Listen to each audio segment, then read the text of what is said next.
So if you ever watched the movie Aliens and thought to yourself, hey, I wish I was a colonial marine and this looks amazing. Those guns, aliens, I want to see some acid blood shooting everywhere. Well, potentially you could have your dream come true because a brand new survival horror game called Aliens Fireteam is coming out this summer.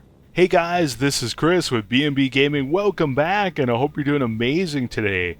Thank you for taking the time to check out this video. Thank you for all your likes, your shares, your comments. They definitely help me out, and I do appreciate it. Now to start with, guys, what is Aliens Fireteam? So Aliens Fireteam is a 3-player PvE survival co-op shooter set in the Aliens universe. Its Steam description says, face off against waves of terrifying xenomorphs and Weyland-Yutani synthetic foes alongside 2 players or AI teammates as you and your fire team desperately fight your way through 4 unique campaigns that introduce new storylines to the alien universe. Create and customize your own colonial marine, choosing from an extensive variety of classes, weapons, gears, and perks, battling overwhelming odds in this heart-pounding survival shooter experience. Next it says, survive the hive. Face overwhelming odds against over 20 enemy types, including 11 different xenomorphs along the evolutionary scale from facehuggers, and they haven't shown it yet, but obviously the queen's going to be here as well. Each one of the xenomorphs is designed with their own intelligence to ambush, outsmart, and eviscerate vulnerable marines. Utilize cover, master team strategy to survive extraterrestrial threats as they overwhelm your fire team from every angle, swarm through doors and vents, scramble across walls and ceilings, and strike from darkness with uncanny ferocity. That sounds like a nightmare. Finally, it says, customize your fire team. Choose from 5 unique classes: Gunner, Demolitionist, Technician, Doc, and Recon. So obviously Gunner is going to be the soldier class, assault rifles, grenades, etc. Demolisher is going to be your heavy weapon class, so the big heavy machine gun like in Aliens, heavy flamethrower, etc. Technician is going to be able to put down auto turrets like in Aliens, and Doc is going to be able to heal teammates. And Recon, we don't know yet. They haven't showed it yet, but I'm assuming you're going to be able to run fast and be able to see where the aliens are through, I don't know, the walls, or maybe you'll have a better motion tracker, etc. It goes on and says that each one of these classes is going to have their own special abilities and character perks, and you're going to be able to utilize an extensive arsenal of 30 plus weapons and 70 mods / attachments in your effort to eradicate the alien threat. It goes on and says that an innovative perk board modifies and improves your abilities, while a unique challenge card system alters the approach to each campaign's mission, offering a new experience with every playthrough. As far as the story goes in Aliens Fireteam, according to its website, it says, play a pivotal role in the epic events that occur 23 years after the original Alien trilogy as a colonial marine stationed aboard the UAS Endeavour, battling terrifying xenomorph threats. Now you're probably wondering, is Aliens Fireteam directly related to any other Aliens games, movies, or TV shows? And the developer replied to this and said, we're huge fans of the universe and certainly draw inspiration from across the lore, but no, Aliens Fireteam is an entirely original experience and isn't a direct sequel to any one of the films or games. So it's not related to Aliens Colonial Marines, which was a huge stinker of a game. Your next question probably is, what is Aliens Fireteam going to play like? Now, full disclosure, I haven't played it myself, but I have watched some of the gameplay, and to me it looks a lot like World War Z, where, again, you're going to have 4 different campaigns and 3 missions per campaign, and it looks to me like there's going to be different staged events that you're going to be able to play through over and over again on higher difficulties to unlock, better guns, etc. Now in Aliens Fireteam, you're always going to be part of a 3-person fire team, and you can actually play this solo, but you're going to have 2 bots.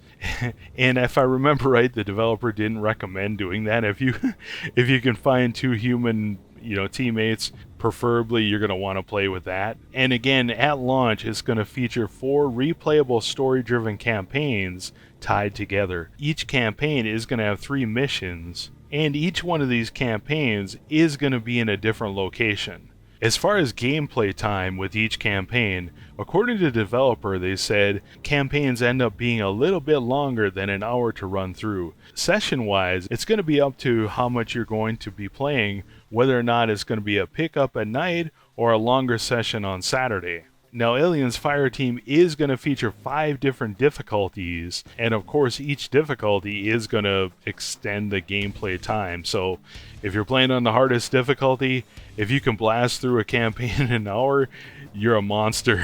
The aliens should be running from you. Another element they talk about here with the levels is that each level is going to have hidden caches in it that contain cosmetics and extra consumables. And along with this, there are going to be other hidden things around the map, which again reminds me of World War Z, where if you explore around, you can find different weapons, different caches, etc. So with the 5 different difficulties, they say that the higher difficulty levels are going to introduce things like friendly fire, deadlier acid spray from the xenomorphs, and scarcer resources. Another aspect of difficulty, or hopefully replayability here, is what they're calling the challenge card system. Here it says it's basically optional mutators that alter gameplay in order to encourage replayability. For example, one card might require headshots in order to do any damage.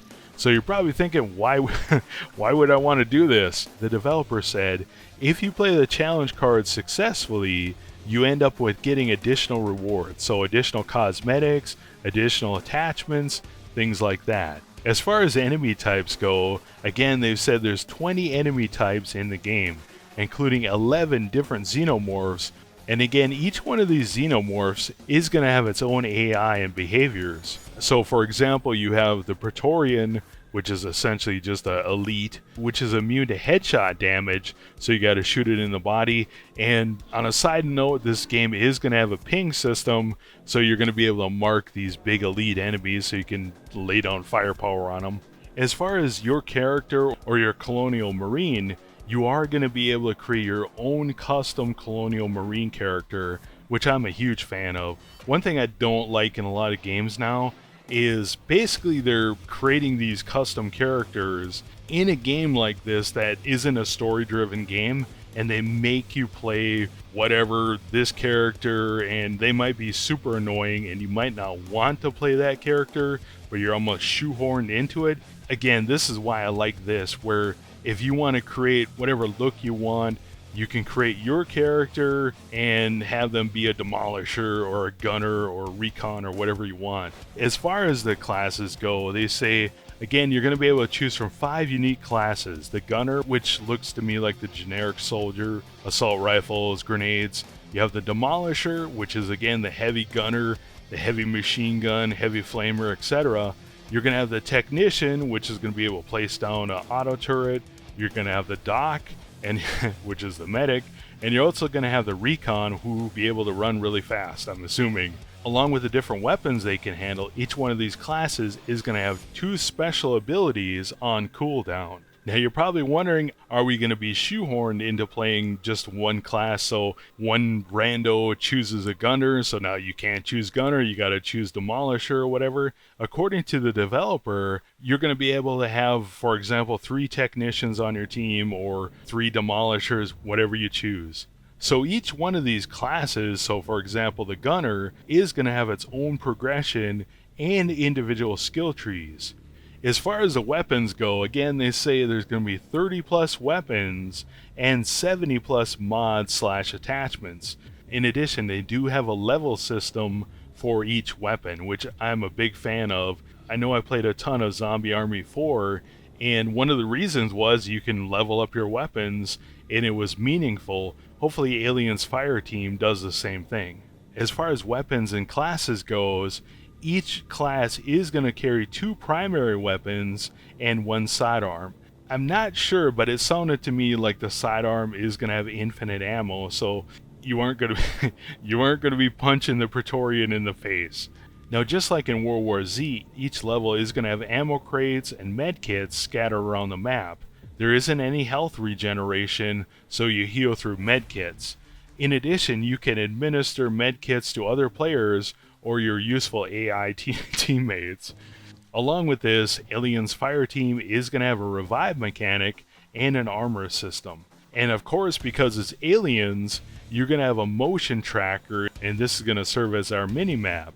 Aliens Fireteam is also going to feature a roll dodge mechanic, cover and vault mechanic, ping system, and of course, explosive barrels.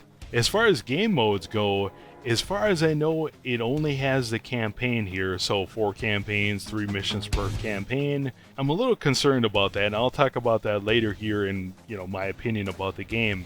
Now, obviously, this is a game that is perfect for a horde type mode, and just like World War Z, I don't know what the plans are here. They have talked a little bit about having plans with this game, but to me it seems like this could follow the same path as World War Z, where they could add in new weapons, new maps, etc. As far as progression goes, or why you're going to want to keep grinding this game, again, you're going to be able to level up your class and be able to equip more perks, more powerful perks, level up your kit, and also level up your weapons. As far as future DLC goes, will there be DLC or a season pass? Will any of the DLC include microtransactions and or loot boxes?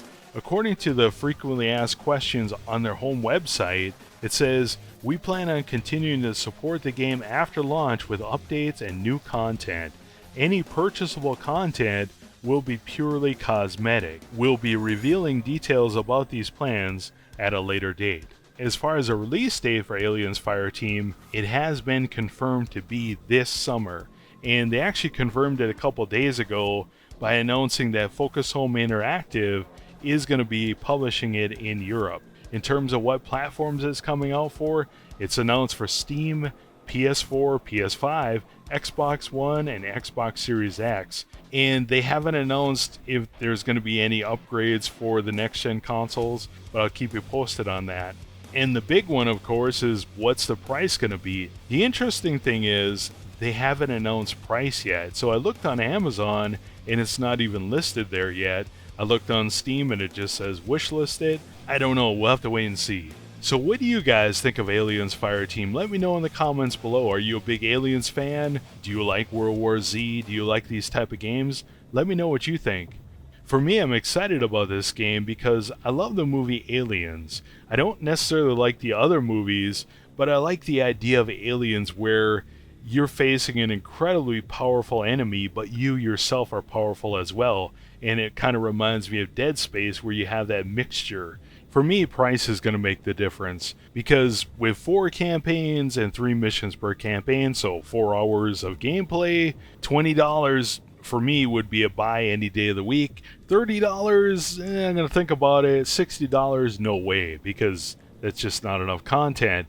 Now, this game might be like World War Z, where they continue to add to it. Maybe they add new maps, new campaigns every, 2-3 times a year or something. I think that'd be awesome. But at launch, unless there's a game mode like Horde mode or something, where they announce it in the next couple weeks here, I think, again, price is going to make the difference for me.